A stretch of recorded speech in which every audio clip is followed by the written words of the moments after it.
Hey, welcome back to Hardscape Canada. Today we're going to look at some trough planter installation. There's a look at the finished product and the before. And we're going to do our classic base prep using 3/4 inch road base. Then we topped it up with some finer screenings on the surface. And in classic hardscape fashion, we need to pull some measurements, get a center point. And we also need to pre-think some irrigation. So we have a pipe stubbed up there. It's going to run along the perimeter of the bed and to each of our planters.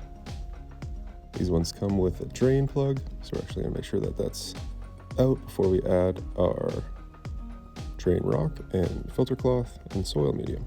So once we're happy with the layout, make sure that we get our irrigation stubbed in. Just double check everything's lined up the way we want it.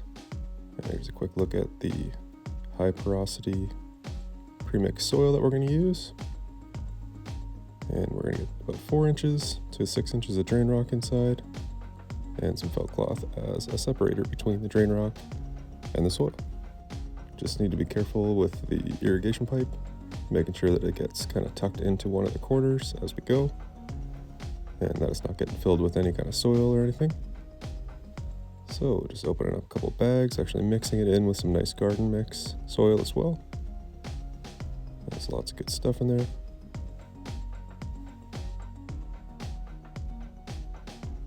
And this particular type is going to drain really well, which is nice.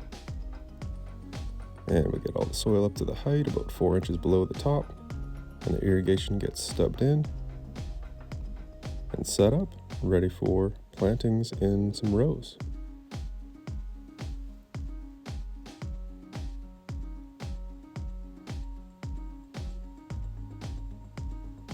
And here's the finished results. Nice thing about this irrigation system is that each one of these is adjustable. You can see the adjustment knob there in the bottom. Gonna make for a really nice raised veggie garden. Till next time.